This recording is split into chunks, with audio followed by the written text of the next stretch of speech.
بسم اللہ الرحمن الرحیم. آپ دیکھ رہے ہیں پاک ایکسکلوسیو ٹی وی. اگر آپ نے میرے چینل کو سبسکرائب نہیں کیا تو ضرور کریں, میں آپ کا شکر گزار رہوں گا. دعا زارہ کیس کے حوالے سے اپڈیٹ یہ ہے کہ ان کے سروسز ہسپتال میں جو ٹیسٹ ہونے تھے وہ مکمل ہو گئے ہیں. اس کے بعد ڈاؤ یونیورسٹی ہسپتال میں ان کے مختلف ٹیسٹ کیے گئے. پولیس ان کو وہاں لے کر گئی تھی, جس میں پولیس کے اور ہسپتال کے مطابق ہڈیوں کے, دانتوں کے ایکس رے, خون کے ٹیسٹ, جسمانی معائنہ اور دیگر ٹیسٹ کر لیے گئے ہیں. ان کی رپورٹ 3 سے 4 دن میں آئے گی.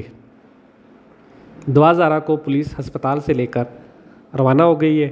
کہا جا رہا ہے کہ 3-4 دن وہ پولیس ان کو رکھے گی. اس کے بعد جو ہے جب میڈیکل جو بورڈ ہے وہ اس کی مکمل کارروائی کر لے گا, عمر کا تعین کر لے گا, تو دعا زارہ کو فیصلہ ہو جائے گا کہ جی وہ کس کے حوالے جانا ہے. اس نے شوہر کے ساتھ یا والدین کے ساتھ یا عدالت جو کہتی ہے, یہ سب کچھ عدالت طے کرے گی. اگر میڈیکل بورڈ کی بات کی جائے تو اس کی سربراہی ڈاؤ میڈیکل کالج کی پرنسپل پروفیسر صبا سہیل کر رہی ہیں.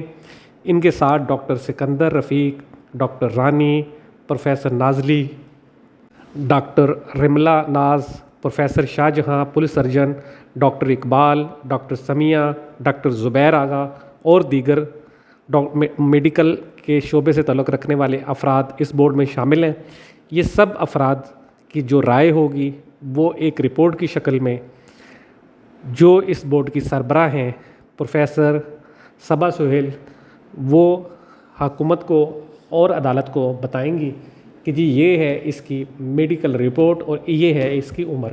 اس کا جو بھی تعین ہے وہ یعنی کہ آج سے 3 سے 4 دن بعد ہوگا, کیونکہ ابھی اس وقت سارے ٹیسٹ ہو گئے ہیں اور پولیس دعا زارہ کو لے کر ہسپتال سے روانہ ہو گئی ہے. آپ دیکھ رہے تھے پاک ایکسکلوسیو ٹی وی. اگر آپ نے میرے چینل کو سبسکرائب نہیں کیا تو ضرور کریں. پہلے دن سے میری کوشش رہی ہے کہ کوئی ایسی خبر نہ دوں جو آپ کے لیے وہ ہو کہ جی اس میں نمک مرچ ڈالا گیا ہے.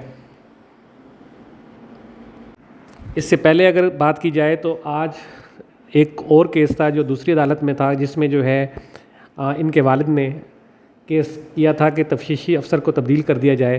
تو اس پہ عدالت نے کہا کہ جی اس سے کوئی فرق نہیں پڑے گا, اس لیے یہی تفتیشی افسر رہیں گے.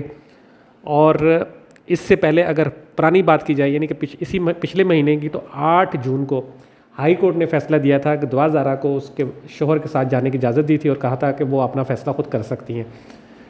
جبکہ ان کے والدین کا کہنا یہ ہے کہ ہماری بیٹی کی عمر کم ہے اور اس کو ہر حال میں ہمیں واپس کیا جائے. لیکن سپریم کورٹ نے ان کو یہ کہا کہ جی آپ جو ہے میڈیکل بورڈ کے لیے درخواست دے سکتے ہیں, اور انہوں نے درخواست دی. اس کے بعد میڈیکل بورڈ بنا اور میڈیکل بورڈ کی کارروائی آج ہوئی. اس سے پہلے ان کا اجلاس ہوا, انہوں نے سب چیزیں وہ طے کی کہ جی کون سے طریقے کار کے مطابق ہم نے فیصلہ کرنا ہے. اور آج پھر جب بورڈ کا فیصلہ ہو گیا اس کے بعد انہوں نے ٹیسٹ ویسٹ سب کر لیے ہیں.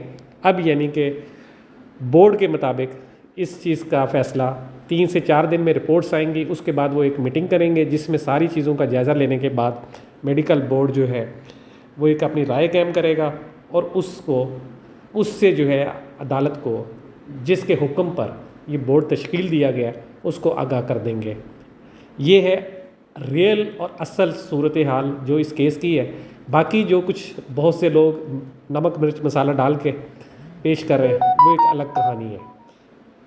آپ دیکھ رہے تھے پاک ایکسکلوسیو ٹی وی. اگر آپ نے میرے چینل کو سبسکرائب نہیں کیا تو ضرور کریں, میں آپ کا شکر گزار رہوں گا. اللہ حافظ. یہ آپ دیکھ رہے ہیں کہ یہ اس سارے مناظر وہ ہیں جو آج عدالت میں عدالت کہہ رہا ہوں, اس پہ ہاسپٹل میں آنے کے اور ہاسپٹل سے جانے کے ہیں. اور اس وقت جو ہے وہ دعا زارہ کو پولیس لے کر جا چکی ہے, اور اس کا فیصلہ اب 4 دن کے بعد ہوگا کہ جی اس کو کس کے حوالے کیا جاتا ہے. آپ دیکھ رہے تھے پاک ایکسکلوسیو ٹی وی. آپ کا بہت بہت شکریہ. اللہ حافظ.